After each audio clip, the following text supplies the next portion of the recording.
Bismillahirrahmanirrahim. Alhamdulillahi wa kafa. As-salatu wassalamu ala rasulihil mustafa wa ala alihi wa ashabihi ahli sidqi wal wafa. Amma ba'du. Pertama-tama, marilah kita memanjatkan puja dan puji syukur kehadirat Jalla Jalaluh. Ialah Allah Subhanahu wa Ta'ala yang telah mencerahkan kenikmatannya kepada kita semua. Laksana dedaunan pohon dijadikan kertas, ranting-ranting dijadikan pena, dan air di lautan dijadikan tinta. Maka tak akan ada yang dapat menghitung kenikmatan Allah Subhanahu wa Ta'ala. Salawat serta salam tak lupa kita haturkan kepada junjungan kita, Nabiullah Agung, Nabi akhir zaman, Muhammad sallallahu alaihi wasallam. Dewan Hakim yang kami hormati, yang arif dan bijaksana dengan tinta kejujurannya, serta hadirin sekalian yang dirahmati oleh Allah Subhanahu wa Ta'ala. Gajah mati meninggalkan gading, manusia mati meninggalkan nama. Sebelum semua terjadi karena ilahi, izinkanlah kami memperkenalkan nama. Saya Aisyah Salsabilah Al-Falak Inaku selaku pensyarah. Saya Hazariah selaku qori'ah. Saya Sarah Bukar Ali selaku Sari Tilawah. Kami delegasi SMA Negeri 1 Telaga. Ma'asyiral muslimin wal muslimah rahimakumullah. Michael Hart, seorang kolumnis asal Amerika, menulis dalam bukunya yang berjudul The 100 Ranking of Most Influential Person in History. Michael Hart menempatkan Rasulullah sallallahu alaihi wasallam pada urutan pertama sebagai tokoh yang sangat berpengaruh di dunia, mulai dari tingkah laku, akhlak dan gaya kepemimpinannya yang sangat mendunia. Bumi Indonesia akan selamat serta penduduknya terhormat jikalau memiliki karakter bangsa yang kuat.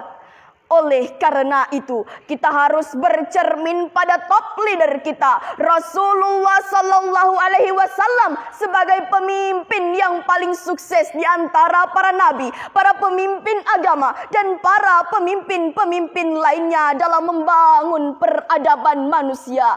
Kebesaran sifat Rasul yang selalu mengutamakan kepentingan rakyat dan mengutamakan akhlakul karimah, pada akhirnya mampu mengubah masyarakat yang dulunya biadab menjadi beradab, yang dulunya berseteru menjadi bersatu, dan yang dulunya menyembah berhala kini kembali menyembah Allah Subhanahu wa Ta'ala.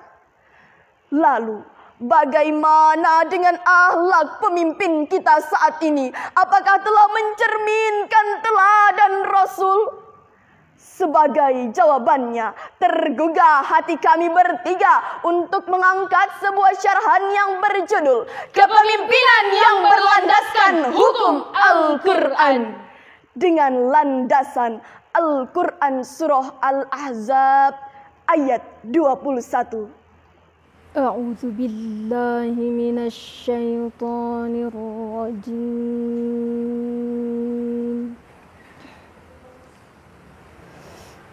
Bismillahirrahmanirrahim.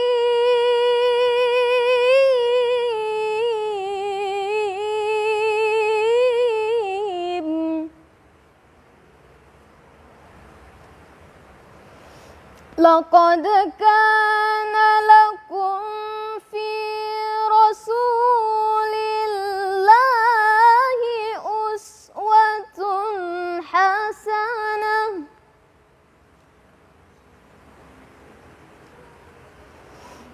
liman kana yarjullaha wal yawmal akhir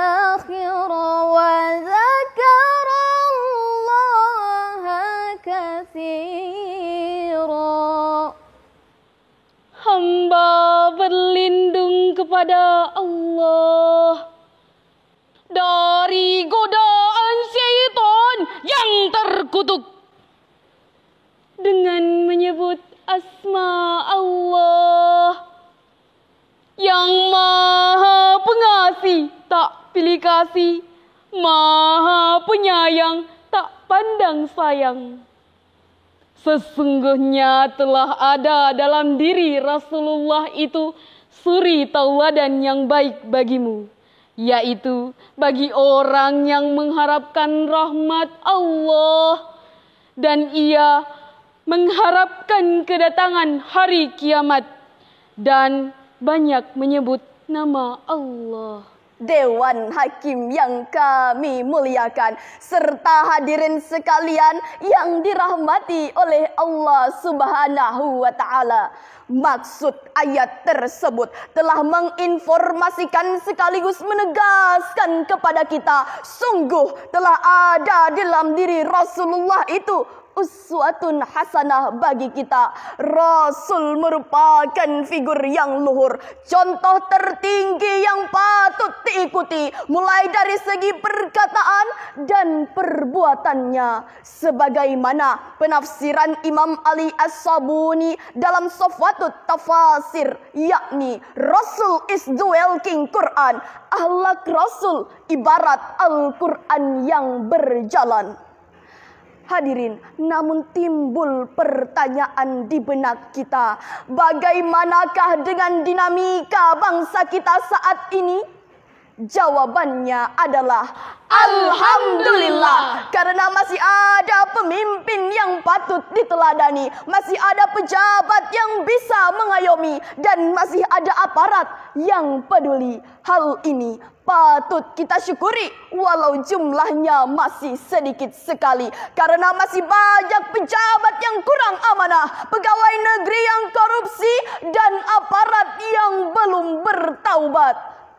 Kita telah mengalami krisis moneter yang membuat kita keteter, ditambah lagi pemuda-pemuda yang semakin teler dan pemimpin-pemimpin kita yang otoriter. Bagaimana mungkin reformasi dapat teraplikasi jikalau pemimpin-pemimpin kita mengalami dekadensi moral? Reformasi yang kita cita-citakan justru destruksi yang menjadi kenyataan. Kesejahteraan yang kita dambakan malah kesengsaraan yang kita rasakan. Padahal Allah Subhanahu wa Ta'ala telah berfirman dalam Al-Quran surah Ali Imran ayat 159. فبما رحمة من الله لنت لهم ولو كنت فظا غليظ القلب لانفضوا من حولك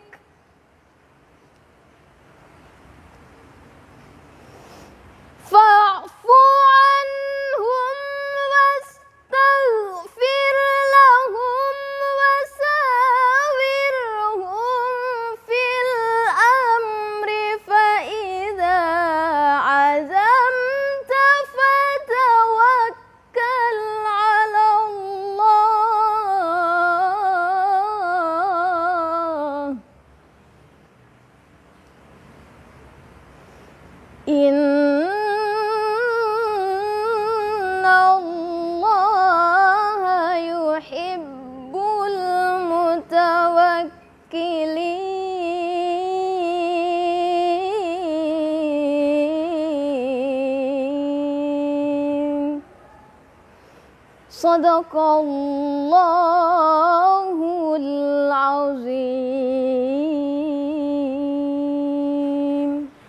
Maka disebabkan oleh rahmat Allah, engkau Muhammad bersikap lemah lembut terhadap mereka.